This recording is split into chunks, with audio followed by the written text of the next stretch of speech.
My name's Vivian Lewis Wells. I'm known by Lewis, I'm known by Session, I'm known by Wells in Fort Worth. And I am a retired real estate broker. I'm also a retired robe company owner. I owned and operated the Hudson Robe Company, which was the primary reason I kind of strayed from the real estate business, because both were full-time businesses, and of course, as you know, I'm only one person, so I had to decide which one was more advantageous to me and my family. However, the real estate profession is still my first love.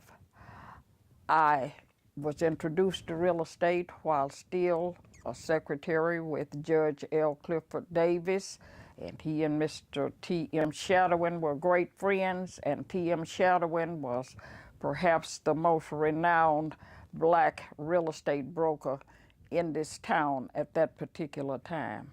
And this timing was in the mid to late 50s.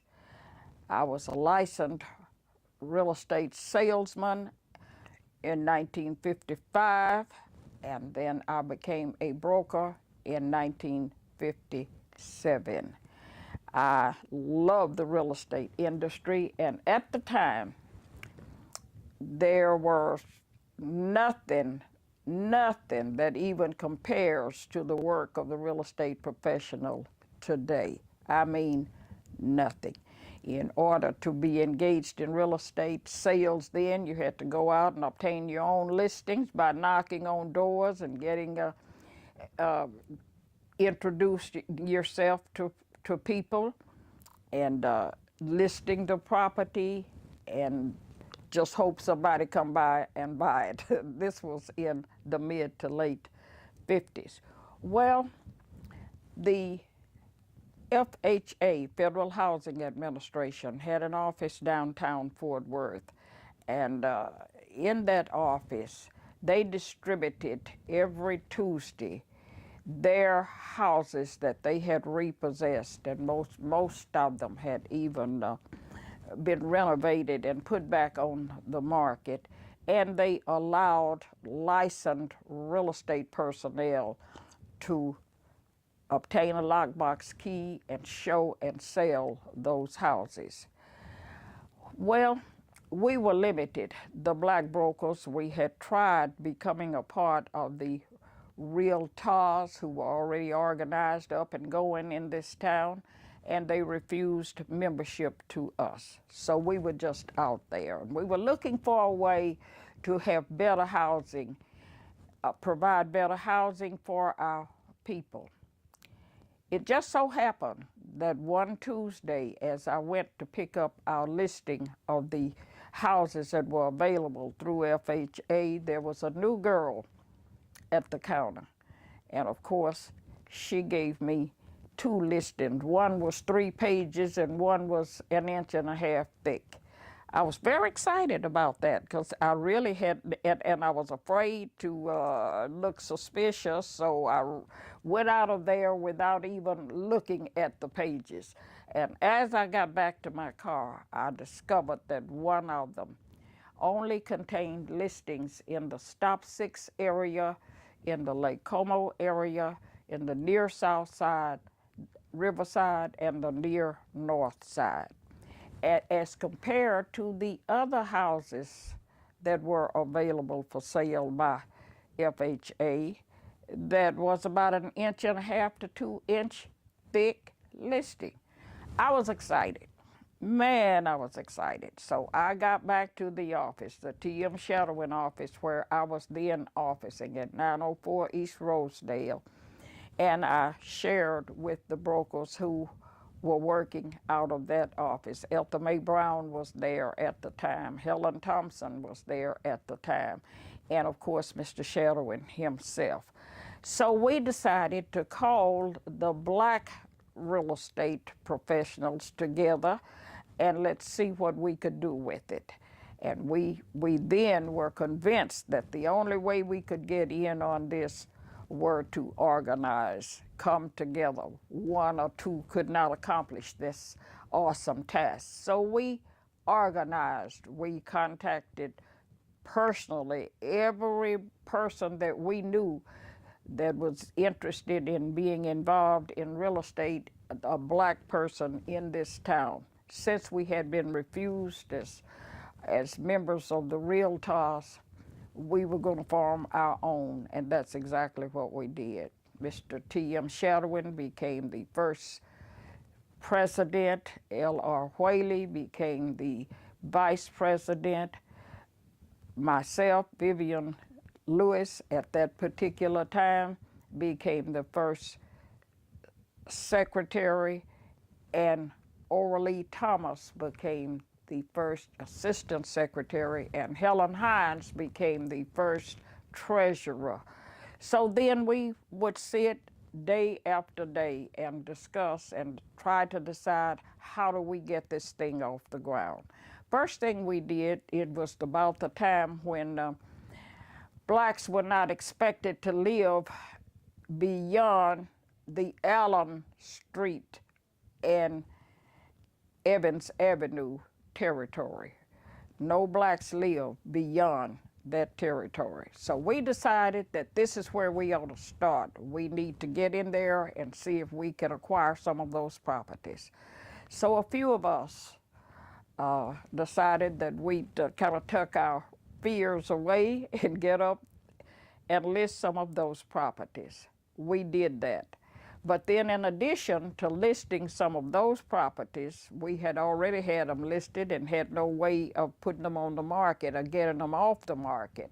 And so what we decided to do is, one of the first things was to show some of the houses that were listing on the houses that belonged to HUD that we were not supposed to have access to. We had our lockbox keys. They couldn't refuse that to us, so we did start showing them. Upon starting to show the houses, and we got some nibbles, people wanting to buy. First problem we had was that we couldn't find anybody to finance those houses. And of course, there was a gentleman who was a real estate broker and an insurance executive by the name of H.C. Foster of Dallas, who managed the Golden State Life Insurance Company office in Dallas. Well, he financed a few houses for us. And we went to the Universal Life Insurance Company. McGregor, O.B. McGregor, got his company to find a few for us. The Fraternal Bank had already closed. The Fraternal Bank had closed in 1957. It was down on 9th Street. And I had worked in that office also. That's where Clifford Davis's office was at that particular time. And Mr. T.J. Updack had available some funds that he could help us to finance a few of those houses. But that soon ran out. So we called a meeting, and we organized. After we were organized, we invited the officials of the savings and loans downtown to come and meet with us. And none of them could persuade their companies to finance our houses that we were trying to sell. So there was a gentleman by the name of Tom Little, who was president of the Western Savings and Loan. He could not get his Western Savings to finance our properties, so he went to Cleveland, and with his contacts and the people that he had access to, he opened up a loan company in Cleveland, Texas, and financed quite a few of our properties for us. Then the other companies began to see that we were moving, and some of them then offered to finance, and we made available to them some houses to finance. But then we ran into another problem in that area. many of those houses had clauses in their titles that says this property can never be sold to colored. So we couldn't get the titles insured. There was a gentleman downtown on 5th and Throckmorton Street with the Radican Title Company, vice president named Jack Radican, who came to one of our real estate brokers meetings and told us if we would keep it quiet and give him the first opportunity, he would see if he could get his company to insure the titles of those properties. And so we went that way. And Jack Radican, of course, was true to his word. This real estate professional group has done many great things in the community. But in my mind, one of the greatest things is offering scholarships and encouragement to young people who have not yet decided what path their lives will take, and help them go on the way. I have known a number of these young people sitting here tonight, and they're sitting here tonight at the table together, sharing their ideas, and of course sharing what the Fort Worth Association of Real Estate Brokers, which is the Realtist, through the J.J. Grayson Scholarship, has brought them together to accomplish. I have one great that I can speak of personally. 3 years ago, my grandson, Emmett Malik Earl, graduated from the North Crowley High School and was about to make up his mind. He thought he had his mind made up to enter UNT, which is a great school, and we have no objections.